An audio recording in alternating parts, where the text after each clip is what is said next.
क्या आपने कभी सोचा है कि सकारात्मक सोच की अवधारणा ने हाल के वर्षों में इतनी लोकप्रियता क्यों हासिल की है? अब आप इस धारणा को चुनौती देने के लिए यहाँ क्यों हैं? ब्रह्मांड आपको यहीं, इसी क्षण, एक गहरे सत्य की खोज के लिए लाया है जिसे अक्सर अनदेखा कर दिया जाता है। आज के समाज में सकारात्मक सोच को एक चमत्कारिक इलाज के रूप में प्रस्तुत किया जाता है। खुशी, सफलता और स्वास्थ्य की कुंजी। किताबें, पाठ्यक्रम और गुरु हमें सिखाते हैं कि यदि हम लंबे समय तक सकारात्मक सोचते हैं तो हम अपना जीवन बदल सकते हैं और किसी भी चुनौती पर काबू पा सकते हैं। यह संदेश पहली नजर में आकर्षक लगता है, लगभग चिंता रहित, सहजता और सफलता से भरपूर जीवन के वादे जैसा। लेकिन क्या होगा अगर सकारात्मक सोच सिर्फ लाभ नहीं लाती? क्या होगा अगर इसका एक स्याह पक्ष भी है जिसे हम अक्सर नजरअंदाज कर देते हैं क्योंकि हमारा ध्यान खुशी की तलाश पर केंद्रित है? क्या यह संभव है कि हमेशा सकारात्मक रहने का दबाव हमारे आंतरिक संतुलन को बिगाड़ देता है और सूक्ष्म तरीकों से हमें नुकसान पहुंचाता है? सच तो यह है कि जब सकारात्मक सोच एक घरेलू काम बन जाती है तो यह हमारे कंधों पर भारी बोझ बन सकती है। हमें मुक्त करने के बजाय यह हमारे दिमाग और शरीर पर सूक्ष्म दबाव डालता है। जब भी हम आशावाद की उपस्थिति को बनाए रखने के लिए नकारात्मक विचारों और भावनाओं को नजरअंदाज करने के लिए खुद को मजबूर करते हैं तो हम एक आंतरिक असंतुलन पैदा करते हैं। यह आंतरिक संघर्ष जो हम वास्तव में महसूस करते हैं और जो हम महसूस करने का दिखावा करते हैं के बीच गहरे घाव छोड़ सकते हैं। तब भी सकारात्मकता का मुखौटा पहनने की कल्पना करें जब आपके अंदर संदेह, भय और असुरक्षाएं बिखरी हुई हों। यह मुखौटा बाहरी दुनिया के लिए ताकत और खुशी की छवि पेश कर सकता है, लेकिन आपके भीतर एक तूफान चल रहा है। हमेशा मजबूत और आशावादी बने रहने का दबाव आपकी सच्ची भावनाओं को दबा देता है और आपको उन्हें नजरअंदाज करने के लिए मजबूर कर देता है। लेकिन भावनाएं खत्म नहीं होती, वे आपके मन और शरीर में गहराई तक जमा होती रहती हैं, जब तक कि वे शारीरिक लक्षणों के रूप में प्रकट न होने लगे। इस परिचय में हम उस भ्रम को देखते हैं जो सकारात्मक सोच पैदा कर सकती है। इसे अक्सर रामबाण बताया जाता है, लेकिन वास्तविकता अधिक जटिल है। जब हम लगातार सकारात्मक बने रहने के दबाव के आगे झुक जाते हैं, तो हम एक अदृश्य बोझ के लिए दरवाजा खोल देते हैं, जो हमारे दिमाग और शरीर पर कहर बरपा सकता है। इस अंधेरे पक्ष को पहचानना और सवाल करना महत्वपूर्ण है कि क्या सकारात्मक सोच हमेशा सही रास्ता है। अब हम उन विशिष्ट खतरों पर आते हैं जो तब उत्पन्न होते हैं जब सकारात्मक सोच प्रामाणिक नहीं होती है और यह नकारात्मक भावनाओं से निपटने के हमारे तरीके को कैसे विकृत कर देती है। आइए विषाक्त सकारात्मकता की दुनिया में गहराई से उतरें और समझें कि जब हम अपनी सच्ची भावनाओं को स्वीकार नहीं करते हैं तो क्या होता है। सकारात्मक सोच हमारे समाज में एक मंत्र की तरह फैल गई है। हमें हर जगह कहा जाता है, सकारात्मक सोचो। यदि आप इसे पर्याप्त रूप से चाहते हैं तो सब कुछ ठीक हो जाएगा। लेकिन क्या होता है जब सकारात्मकता की निरंतर खोज एक मजबूरी बन जाती है? जब हम अब खुद को वास्तविक, प्रामाणिक भावनाओं को महसूस करने की अनुमति नहीं देते हैं, तब विषाक्त सकारात्मकता के रूप में जानी जाने वाली एक घटना उत्पन्न होती है, लगातार सकारात्मक रहने की मजबूरी, तब भी जब जीवन हमें क्रोधित, दुखी या भयभीत होने का कारण देता है। विषाक्त सकारात्मकता एक प्रकार का भावनात्मक दमन है। ऐसा तब होता है जब हम या अन्य लोग खुद को समझाते हैं कि नकारात्मक भावनाओं के लिए कोई जगह नहीं है। यह विचार है कि दुख, भय या क्रोध की किसी भी छाया को तुरंत मुस्कान और सकारात्मकता से ढक देना चाहिए। लेकिन सकारात्मकता के प्रति यह बाध्यता खतरनाक है। यह हमें अपनी वास्तविक भावनाओं को स्वीकार करने और उन्हें संसाधित करने के बजाय अपने भीतर ही दफन करने के लिए मजबूर करता है। और जो कुछ भी हम दबाते हैं वह गायब नहीं होता है, यह हमारे अंदर जमा हो जाता है और हमारी भावनात्मक और शारीरिक भलाई को प्रभावित करना शुरू कर देता है। विषाक्त सकारात्मकता का एक सामान्य उदाहरण यह है कि कठिन परिस्थितियां हमें अक्सर मजबूत बने रहने या इसका सर्वोत्तम लाभ उठाने के लिए मजबूर करती हैं। उदाहरण के लिए, कोई व्यक्ति किसी गंभीर बीमारी से गुजर रहा हो या किसी बड़े जीवन संकट का सामना कर रहा हो और समर्थन और करुणा प्राप्त करने के बजाय उन्हें केवल सकारात्मक देखने के लिए कहा जाता है। इस तरह के बयान नेक इरादे वाले हो सकते हैं, लेकिन वे वास्तविक मानवीय अनुभव को कम कर देते हैं और व्यक्ति को उनकी गहरी वास्तविक भावनाओं को नजरअंदाज करने के लिए प्रेरित करते हैं। लेकिन जब हम खुद को हमेशा सकारात्मक रहने के लिए मजबूर करते हैं, तो हमारे अंदर क्या होता है? हकीकत तो यह है कि जब हमारी नकारात्मक भावनाओं को दबा दिया जाता है तो वे खत्म नहीं होती। वे सूक्ष्म तनाव में बदल जाते हैं जो हमारे शरीर में बस जाते हैं। जब हम खुद को दुख, क्रोध या भय महसूस नहीं करने देते हैं, तो हम इन भावनाओं को अंदर ही दबाए रखते हैं, जो लंबे समय में आंतरिक दबाव का कारण बनता है। यह भावनात्मक दबाव अस्वस्थता, अनिद्रा या पुरानी परेशानी के रूप में भी प्रकट हो सकता है। हमेशा सकारात्मक रहें का दर्शन हमसे हमारी भावनात्मक स्वतंत्रता छीन लेता है। यह हमें अपनी प्रकृति के विरुद्ध कार्य करने के लिए मजबूर करता है, क्योंकि मनुष्य को भावनाओं के पूर्ण स्पेक्ट्रम का अनुभव करने के लिए डिजाइन किया गया है। दुख और दर्द जीवन के उतने ही स्वाभाविक और आवश्यक अंग हैं, जितने आनंद और खुशी। जब हम लगातार खुद से कहते हैं कि केवल प्रकाश को देखें, तो हम अपनी संपूर्णता से संपर्क खो देते हैं। एक आंतरिक विभाजन उत्पन्न होता है जहां हम स्वयं के अंधेरे पक्षों को एकीकृत करने के बजाय उन्हें नकार देते हैं। विषाक्त सकारात्मकता की छवि को अक्सर सोशल मीडिया पर प्रबलित किया जाता है, जहां हम पर दैनिक आधार पर संपूर्ण जीवन की बमबारी होती है। सफलता, खुशी और आशावाद का निरंतर चित्रण यह आभास देता है कि नकारात्मक भावनाएं जगह से बाहर हैं। लेकिन सच्चाई यह है कि कठिन भावनाओं को अनुमति देना और उनसे निपटना प्रामाणिक और स्वस्थ है। लक्ष्य हमेशा सकारात्मक रहना नहीं है, लक्ष्य वास्तविक होना है। अब जब हमें विषाक्त सकारात्मकता और भावनात्मक दमन के पीछे के तंत्र की बेहतर समझ हो गई है, तो अगले अध्याय में हम आगे बढ़ेंगे कि जब हम दर्द और नकारात्मक भावनाओं को दबाते हैं तो क्या होता है। हम देखेंगे कि अगर इन भावनाओं पर ध्यान न दिया जाए तो ये कैसे शरीर पर दबाव डाल सकती हैं और लंबे समय में इसे अराजकता में डाल सकती हैं। जब हम खुद को जीवन के केवल सकारात्मक पक्षों को देखने के लिए मजबूर करते हैं, तो एक अंधेरा पक्ष सामने आता है जिसे हम अक्सर स्वीकार नहीं करना चाहते हैं। लेकिन वास्तव में क्या होता है जब हम दर्द, दुख और क्रोध से इनकार करते हैं? ये भावनाएं सिर्फ इसलिए खत्म नहीं हो जाती क्योंकि हम उन्हें नजरअंदाज कर देते हैं या खुद से कहते हैं कि हमें उन्हें महसूस नहीं करना चाहिए। इसके विपरीत, वे खुद को हमारे अवचेतन में गहराई तक दफन कर देते हैं और बिना ध्यान दिए हमें प्रभावित करना शुरू कर देते हैं। भावनाएं लहरों की तरह हैं, वे आती हैं और चली जाती हैं। लेकिन अगर हम उन्हें स्वतंत्र रूप से बहने की अनुमति नहीं देते हैं, तो वे पानी की तरह जमा हो जाते हैं, जिसका कोई निकास नहीं है। जिस दुख, क्रोध और भय को हम दबाते हैं, वह हमारे भीतर जड़ें जमा लेता है और हमें कई तरह से प्रभावित कर सकता है। हमारी भावनात्मक स्थिति और हमारी शारीरिक भलाई के बीच गहरा संबंध है। इसलिए जब हम अपने दर्द को नजरअंदाज करते हैं, तो इसका बोझ हमारे शरीर पर पड़ता है।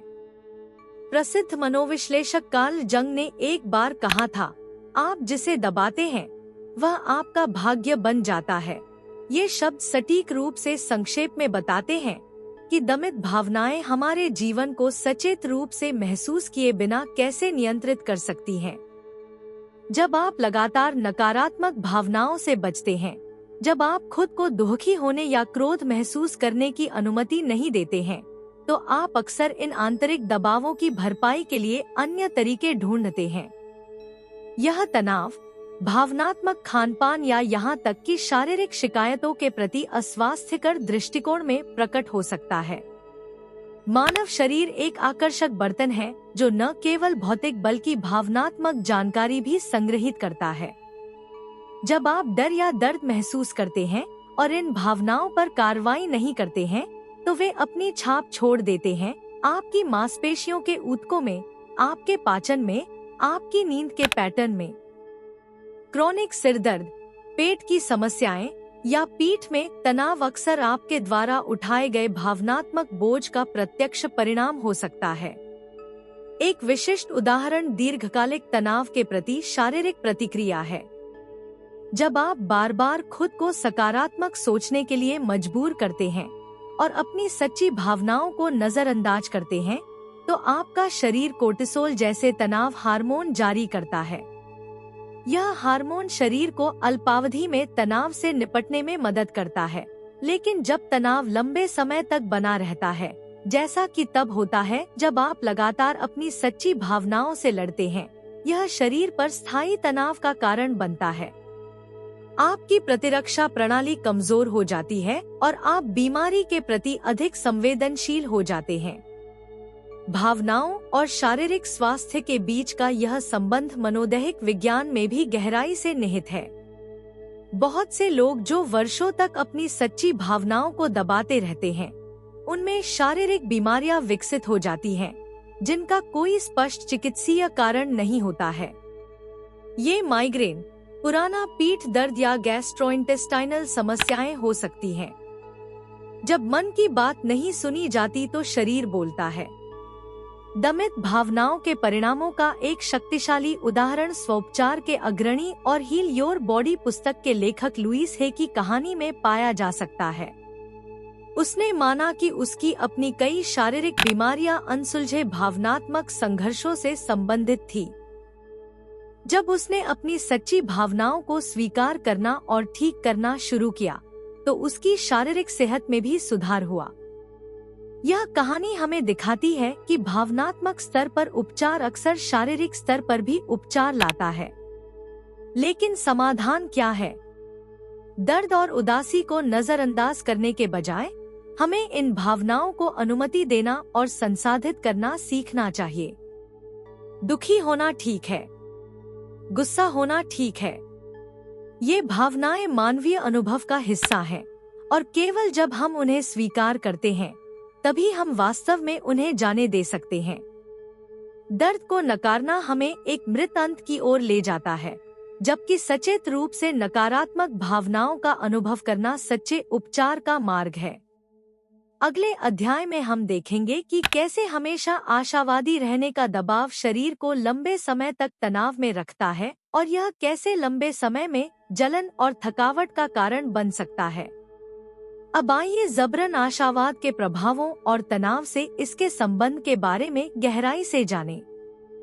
अगर हम सकारात्मक होने की मजबूरी पर और गौर करें, तो यह स्पष्ट हो जाता है कि इसके न केवल भावनात्मक परिणाम होते हैं, बल्कि गहरे शारीरिक परिणाम भी होते हैं। क्योंकि क्या होता है जब हम खुद को आशावादी होने के लिए प्रेरित करते रहते हैं, भले ही हमारी आंतरिक दुनिया कुछ अलग ही कहती हो?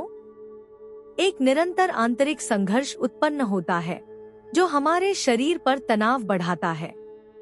यह दबाव हमारे सिस्टम को दीर्घकालिक तनाव की स्थिति में ले जाता है, एक ऐसी स्थिति जो समय के साथ शरीर और दिमाग को कमजोर कर देती है।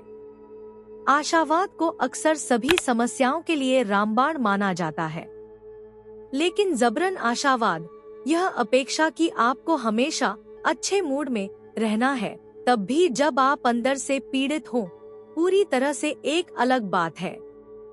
हमारी फील गुड संस्कृति में आपको यह सुझाव दिया जाता है कि यदि आप दुखी, क्रोधित या भयभीत महसूस करते हैं, तो नकारात्मक भावनाएं कमजोरी का संकेत हैं कि आप असफल हो गए हैं। सकारात्मक रहने का यह निरंतर दबाव तनाव पैदा करता है। जब आप अंदर से थके हुए होते हैं, तब भी आप एक निश्चित छवि बनाए रखने के लिए मजबूर महसूस करते हैं। सकारात्मकता का मुखौटा पहनने की कल्पना करें, जिसे आप उतार नहीं सकते। यह मुखौटा आपको हमेशा मुस्कुराने, हमेशा काम करने, हमेशा कहने के लिए मजबूर करता है, सब कुछ ठीक है। लेकिन मुखौटा के नीचे चीजें उबल रही हैं। हर बार जब आप अपनी सच्ची भावनाओं को दबाते हैं, तो आप अपने शरीर को तनाव में डालते हैं। आपका दिमाग आपकी वास्तविकता से लड़ता है, जिससे आप लगातार आंतरिक तनाव की स्थिति में रहते हैं। यह निरंतर तनाव आपके सहानुभूति तंत्रिका तंत्र को सक्रिय करता है, आपके शरीर का वह हिस्सा जो लड़ो या भागो प्रतिक्रिया के लिए जिम्मेदार है। समस्या यह है कि हमारा शरीर निरंतर तनाव के लिए नहीं बना है। अल्पकालिक तनाव एक ऐसी चीज है जिसे हमारा सिस्टम संभाल सकता है, लेकिन जब तनाव पुराना हो जाता है, जैसा कि मजबूर आशावाद अक्सर होता है, शरीर तनाव महसूस करना शुरू कर देता है। आप इसे अपनी नींद के पैटर्न, अपने पाचन और यहाँ तक कि अपनी ऊर्जा के स्तर में भी देखेंगे।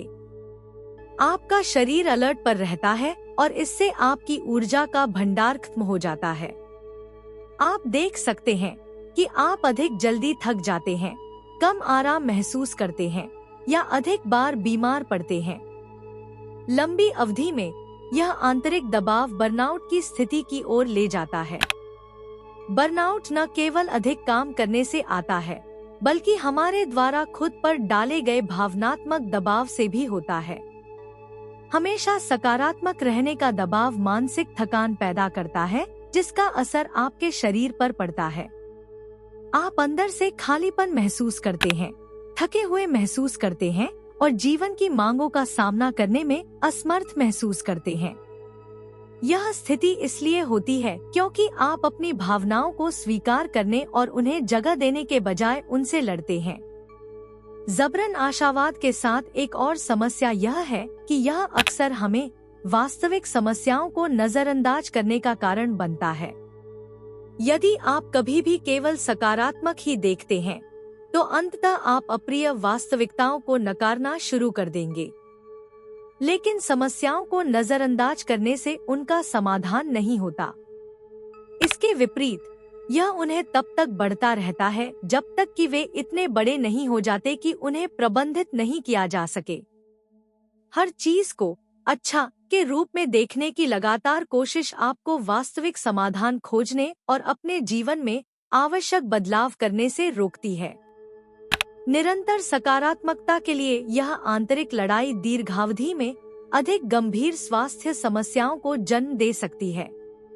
अध्ययनों से पता चलता है कि दबी हुई भावनाओं के कारण होने वाले दीर्घकालिक तनाव से हृदय रोग, उच्च रक्तचाप और अन्य तनाव संबंधी बीमारियों का खतरा बढ़ जाता है। शरीर आपको संकेत देता रहता है, लेकिन सकारात्मक होने का दबाव आपको इन संकेतों को नजरअंदाज कर देता है, जब तक कि शरीर अंततः हार नहीं मान लेता। तो समाधान क्या है? हमें वास्तविक सकारात्मकता को जबरन आशावाद से अलग करना सीखना चाहिए। सच्ची सकारात्मकता आंतरिक स्वीकृति के स्थान से आती है। इसका मतलब यह नहीं है कि आप अपनी नकारात्मक भावनाओं को नजरअंदाज करें, बल्कि यह है कि आप उन्हें स्वीकार करें और फिर भी अपने जीवन में आगे बढ़ने का रास्ता खोजें। यह ठीक है अगर हर दिन खुशियों और आनंद से भरा न हो। यह सीखना महत्वपूर्ण है कि कब अपने शरीर और दिमाग को चीजों पर लगातार दबाव डाले बिना आराम करने दें। अगले अध्याय में हम देखेंगे कि जो हम आंतरिक रूप से महसूस करते हैं और जो हम बाह्य रूप से चित्रित करते हैं, उसके बीच का अंतर किस प्रकार आंतरिक संघर्ष का कारण बन सकता है। वास्तविकता और निरंतर आशावाद के भ्रम के बीच यह संघर्ष हमारे दिमाग और शरीर पर दबाव बढ़ाता है। जब हम लगातार खुद को सकारात्मक सोचने और आशावादी मुखौटा बनाए रखने के लिए मजबूर करते हैं, तो हम जो वास्तव में महसूस करते हैं और जो हम बाहरी दुनिया को चित्रित करते हैं, उसके बीच एक आंतरिक संघर्ष उत्पन्न होता है। यह संघर्ष हमें सूक्ष्म लेकिन शक्तिशाली तरीकों से अस्थिर कर सकता है। हमारी आंतरिक दुनिया की वास्तविकता, चिंताएं, भय, संदेह और चुनौतियां, और वह भ्रम जो हम स्वयं और दूसरों के सामने प्रस्तुत करते हैं, के बीच एक अंतर पैदा होता है। लेकिन क्या होता है जब यह अंतर बहुत बड़ा हो जाता है? क्या होता है जब हम जो दिखावा करते हैं वह वास्तव में जो हम अनुभव करते हैं उससे मेल नहीं खाता? इस आंतरिक दरार को अक्सर संज्ञानात्मक असंगति के रूप में वर्णित किया जाता है। मानसिक तनाव जो तब होता है जब हमारे विश्वास, विचार और कार्य समन्वय से बाहर हो जाते हैं। जब हम खुद को यह समझाने की कोशिश करते रहते हैं कि सब कुछ ठीक है, जबकि हमारे अंदर से इसके विपरीत चीख निकलती है, तो यह आंतरिक विरोधाभास हमें कमजोर करना शुरू कर देता है। हम सकारात्मक विचारक की छवि बनाए रखने की इच्छा और अपनी भावनाओं की सच्चाई के बीच फंसे हुए हैं। इसका एक उत्कृष्ट उदाहरण सकारात्मक पुष्टि का उपयोग करना है। बहुत से लोग स्वयं को प्रोत्साहित करने और अपने विचारों को सकारात्मक दिशा में ले जाने के लिए प्रतिज्ञान का उपयोग करते हैं। लेकिन क्या होता है जब पुष्टियां उस चीज से मेल नहीं खाती जिस पर हम वास्तव में विश्वास करते हैं? यदि आप अपने आप से कहते रहते हैं, मैं मजबूत हूँ, मैं सफल हूँ, मैं खुश हूँ, जब वास्तव में आप थका हुआ, तनावग्रस्त और असुरक्षित महसूस करते हैं, तो एक आंतरिक संघर्ष उत्पन्न होता है। आपका दिमाग इन पुष्टियों को अस्वीकार कर देता है क्योंकि वे आपकी वर्तमान वास्तविकता से मेल नहीं खाते हैं। यह असंगति आंतरिक दबाव और स्वयं और दूसरों दोनों के प्रति बेईमानी की भावना को बढ़ाती है। वास्तविकता और भ्रम के बीच यह विराम समय के साथ आंतरिक अलगाव की स्थिति को जन्म दे सकता है। आप खुद से कटा हुआ महसूस कर सकते हैं, जैसे कि आप कोई ऐसी भूमिका निभा रहे हों जो वास्तव में आपकी नहीं है। जैसे जैसे आप दूसरों की अपेक्षाओं और सकारात्मक रहने की निरंतर मांग को अपनाते हैं, आपका सच्चा स्व छिपा रहता है। यह अलगाव आपको अपनी वास्तविक भावनाओं से और भी अधिक दूर करने का कारण बन सकता है, एक ऐसी स्थिति जो भावनात्मक शून्यता और आंतरिक शून्यता की ओर ले जाती है। इस विसंगति का एक और प्रभाव निराशा है, जो तब उत्पन्न होती है जब निरंतर आशावाद का भ्रम वास्तविकता से टकराता है। जब हम लगातार खुद से या दूसरों से कहते हैं कि सब कुछ ठीक होगा, तो हम अक्सर अवास्तविक उम्मीदें रखते हैं। लेकिन जीवन हमेशा पूर्वानुमानित नहीं होता है और कभी कभी ऐसी चीजें घटित होती हैं जो हमारे नियंत्रण से परे होती हैं। जब ये अप्रत्याशित चुनौतियां सामने आती हैं और हम पाते हैं कि केवल सकारात्मक सोच ही उनसे पार पाने के लिए पर्याप्त नहीं है, तो हम अत्यधिक निराश हो सकते हैं। हमने जो अपेक्षा की थी और जो वास्तव में होता है, उसके बीच का अंतर हमें शक्तिहीन महसूस कराता है। वास्तविकता और भ्रम के बीच यह आंतरिक संघर्ष अक्सर बाहरी दुनिया द्वारा प्रबलित होता है।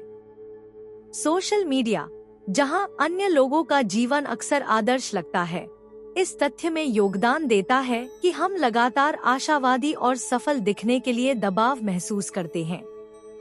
लेकिन आदर्श छवियों के पीछे की वास्तविकता अक्सर छिपी रहती है, और यह विरोधाभास इस भावना को पुष्ट करता है कि हम अपने जीवन के साथ तालमेल नहीं बिठा सकते। यह समझना महत्वपूर्ण है कि यह आशावाद को पूरी तरह से खारिज करने के बारे में नहीं है, बल्कि यह एक ऐसा रास्ता खोजने के बारे में है जो सकारात्मकता और हमारी भावनाओं की वास्तविकता दोनों के लिए जगह छोड़ता है।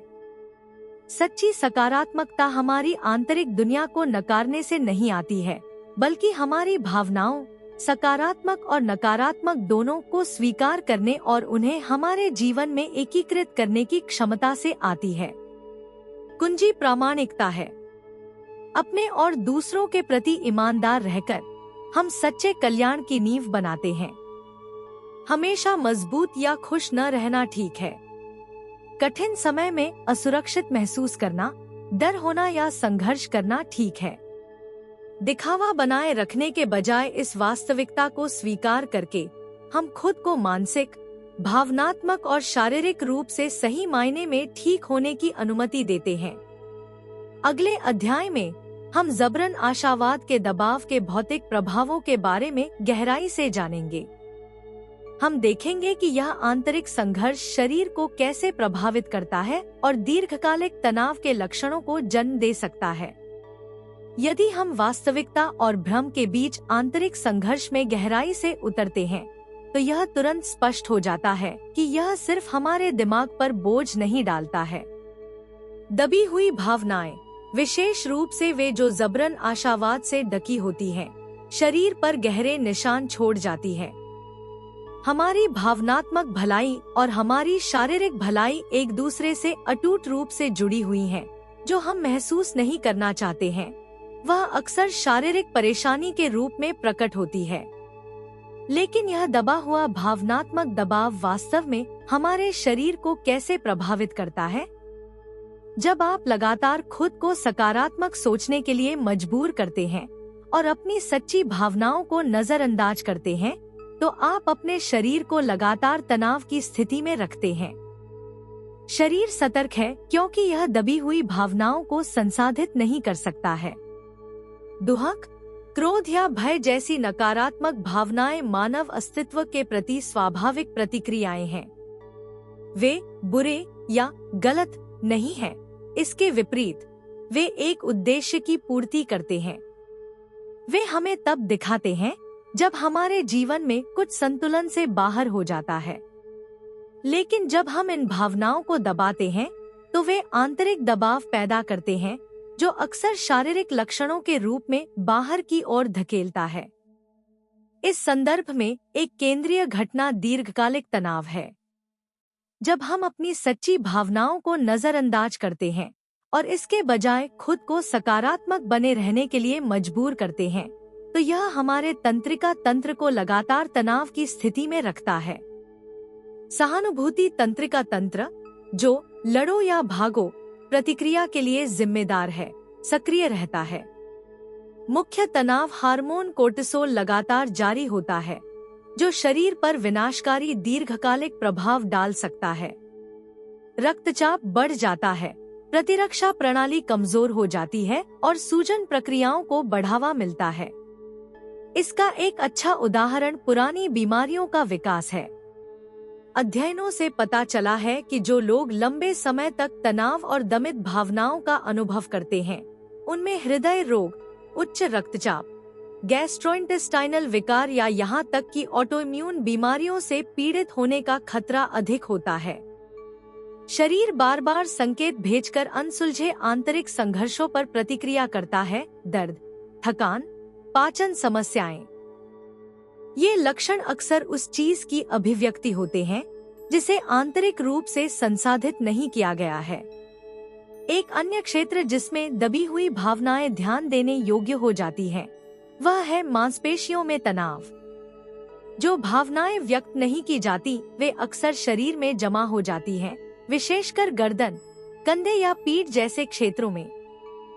जो लोग बार बार खुद को भावनात्मक रूप से मजबूत रहने के लिए मजबूर करते हैं, वे अक्सर दीर्घकालिक तनाव और दर्द की शिकायत करते हैं, जिसके लिए कोई स्पष्ट चिकित्सा स्पष्टीकरण नहीं है। ये शारीरिक असुविधाएं उनके द्वारा उठाए गए भावनात्मक बोझ की प्रत्यक्ष अभिव्यक्तियां हैं। पाचन तंत्र भी दबी हुई भावनाओं के बोझ से ग्रस्त होता है। तनाव और भावनात्मक तनाव से गैस्ट्रोइंटेस्टाइनल समस्याएं हो सकती हैं, जैसे चिड़चिड़ा आंत्र सिंड्रोम, नाराजगी या क्रोनिक पेट दर्द। आंत, जिसे अक्सर दूसरा मस्तिष्क कहा जाता है, विशेष रूप से भावनात्मक स्थितियों के प्रति संवेदनशील होती है। जब हम अपनी सच्ची भावनाओं को जगह नहीं देते, तो अक्सर इसका सीधा असर हमारे पाचन पर पड़ता है। लेकिन इस चक्र को तोड़ने के लिए क्या किया जा सकता है? पहला कदम इस तथ्य से अवगत होना है कि शरीर हमारी आंतरिक स्थिति का दर्पण है। जिन भावनाओं को व्यक्त या स्वीकार नहीं किया गया है, वे देरसबेर अपना असर दिखाएंगी। शरीर के संकेतों पर ध्यान देना और पहचानना महत्वपूर्ण है कि यह कब हमें रुकने और हमारी भावनात्मक स्थिति की जांच करने के लिए कह रहा है। एक समाधान यह है कि आप सचेत रूप से अपनी भावनाओं का सामना करें और उन्हें जगह दें। इसका मतलब है अपने आप को दुख, क्रोध या भय को दबाए बिना महसूस करने देना। जिन भावनाओं को स्वतंत्र रूप से बहने दिया जाता है वे शरीर पर स्थायी निशान नहीं छोड़ती हैं। इसके बजाय वे आपको संतुलन बहाल करने और बने दबाव को मुक्त करने में मदद करते हैं। ध्यान, माइंडफुलनेस और चिकित्सीय तकनीक जैसे बॉडीवर्क या ब्रीदिंग थेरेपी इन दमित भावनाओं को संसाधित करने और मुक्त करने में मदद कर सकती है। यदि आप नियमित रूप से अपने भीतर महसूस करते हैं और सचेत रूप से अपनी भावनाओं को समझना सीखते हैं, तो आप शारीरिक शिकायतों के रूप में प्रकट होने से पहले आंतरिक दबाव को कम कर सकते हैं। अगले अध्याय में हम देखेंगे कि आप अपनी भावनाओं से निपटने का स्वस्थ तरीका कैसे खोज सकते हैं। हम इस बारे में बात करेंगे कि नकारात्मक भावनाओं को कैसे स्वीकार किया जाए और उनमें डूबे बिना कैसे संसाधित किया जाए, जिससे सकारात्मकता और भावनात्मक प्रामाणिकता के बीच एक स्वस्थ संतुलन बनाया जा सके। अब जब हमने दमित भावनाओं के भौतिक प्रभावों से निपट लिया है, तो समाधान खोजने का समय आ गया है। मुख्य बात सकारात्मकता और हमारी भावनाओं को प्रामाणिक रूप से अनुभव करने के बीच संतुलन बनाना है। लेकिन आप नकारात्मक भावनाओं में डूबे बिना उन्हें स्वीकार करना कैसे सीख सकते हैं? आप एक स्वस्थ मार्ग कैसे खोज सकते हैं जो आपको दर्द और खुशी दोनों का अनुभव करने की अनुमति देता है और किसी भी पक्ष को आप पर हावी नहीं होने देता? स्वस्थ भावनात्मक संतुलन के लिए पहला कदम स्वीकृति है।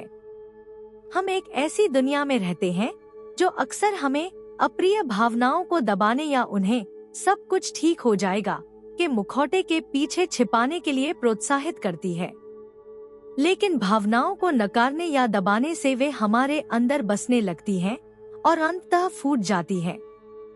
इसके बजाय हमें इन भावनाओं को स्वीकार करना, उन्हें स्वीकार करना और उन्हें जगह देना सीखना चाहिए।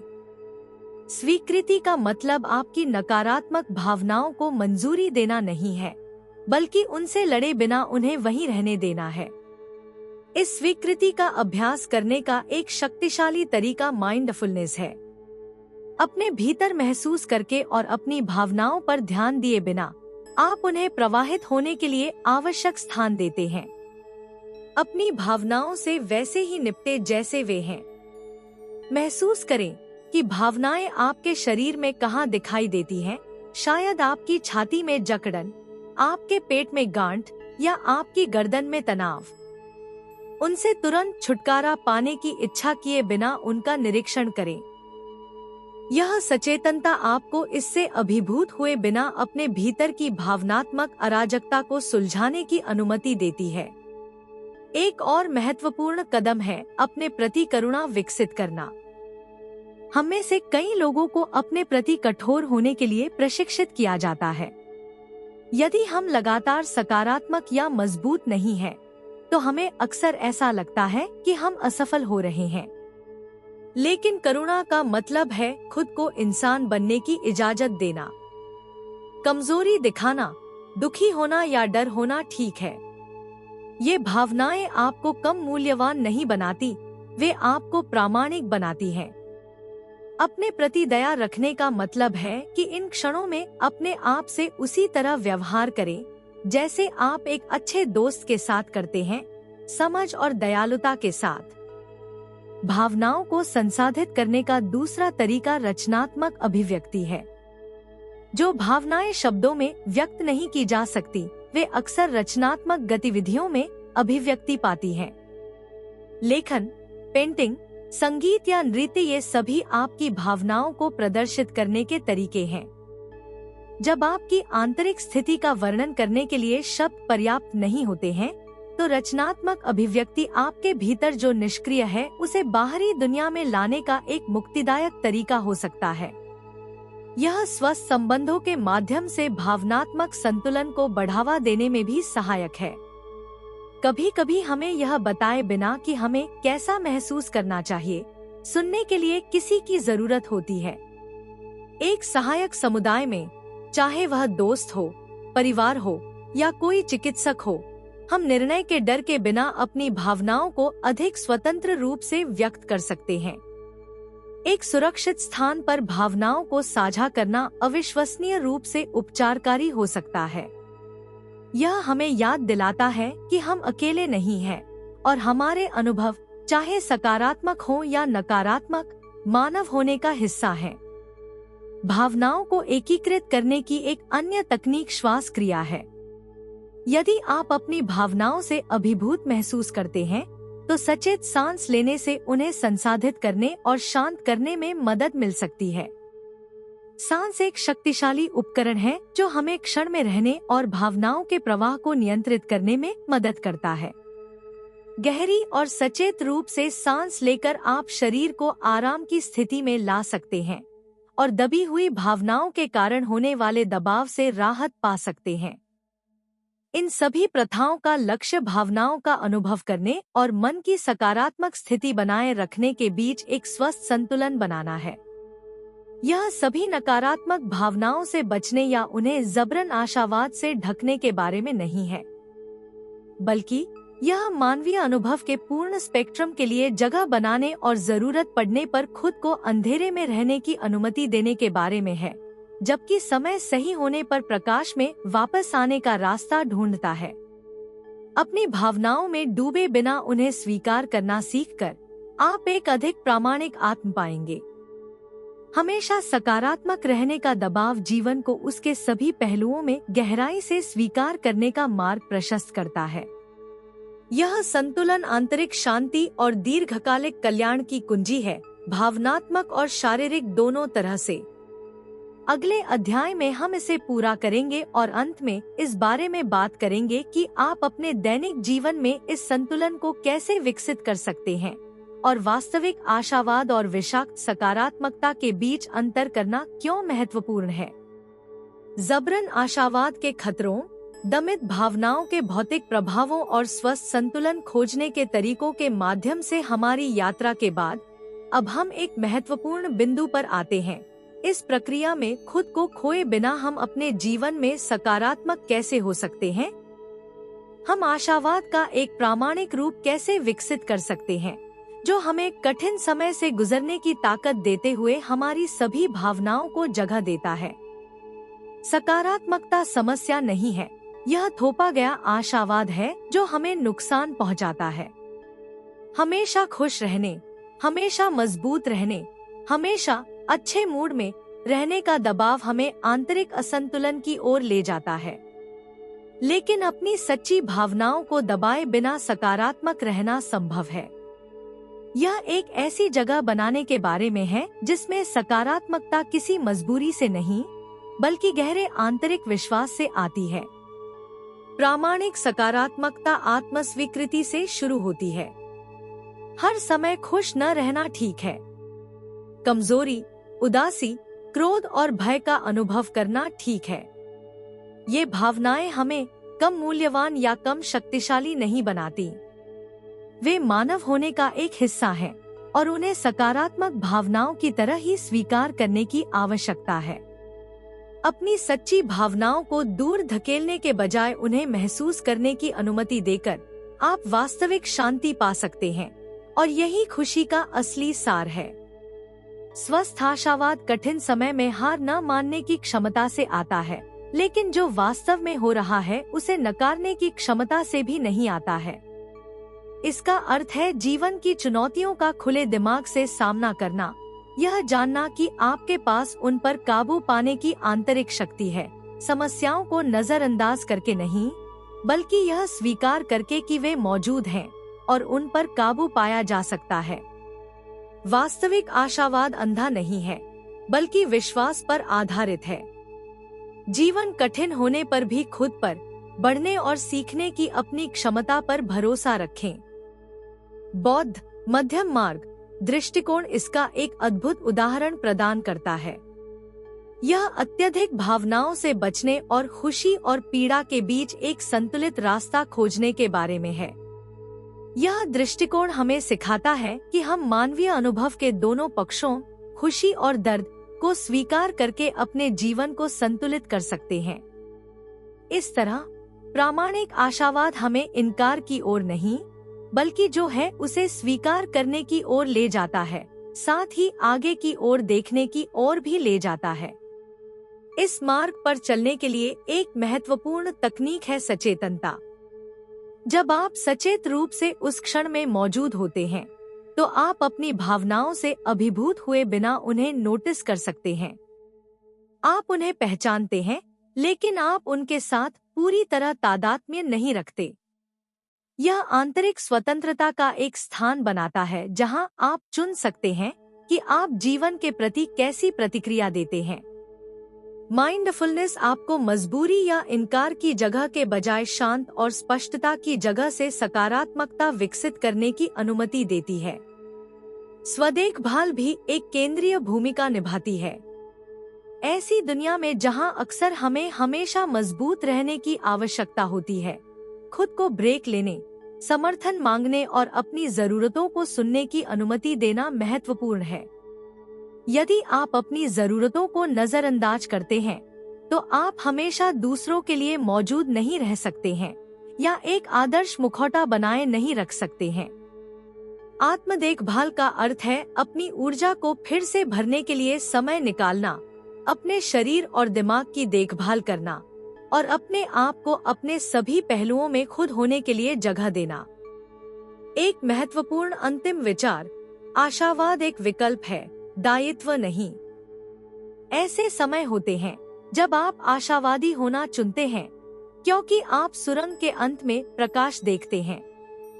लेकिन ऐसे भी समय होते हैं जब अंधेरे को तुरंत प्रकाश में बदलने के लिए बाध्य किए बिना उसे महसूस करना ठीक होता है। दोनों जीवन का हिस्सा हैं और दोनों का अपना स्थान है। दोनों पक्षों, सकारात्मक और नकारात्मक भावनाओं को स्वीकार करने से खुशी का एक बहुत गहरा रूप प्राप्त होता है, जो प्रामाणिकता पर आधारित होता है, न कि किसी कृत्रिम मुखौटे पर। इसे ध्यान में रखते हुए एक पूर्ण सकारात्मक जीवन का सच्चा मार्ग स्वयं के प्रति ईमानदार होने में निहित है। अपनी सच्ची भावनाओं को अपने ऊपर नियंत्रण किए बिना स्वीकार करें। कठिनाइयों को नकारे बिना जीवन की सुंदरता को पहचानें। और याद रखें कि सकारात्मकता तब सबसे अधिक शक्तिशाली होती है जब वह आंतरिक स्वीकृति और शक्ति के स्थान से आती है। इन विचारों के साथ हम पूर्ण चक्र में आ सकते हैं। सकारात्मक सोच लक्ष्य नहीं है, बल्कि स्वयं के साथ गहरे संबंध का परिणाम है। अपने आप को प्रामाणिक होने की अनुमति देकर आप पाएंगे कि सच्ची खुशी और आंतरिक शांति इनकार से नहीं आती है, बल्कि इसके माध्यम से उत्पन्न होती है एकीकरण और संतुलन।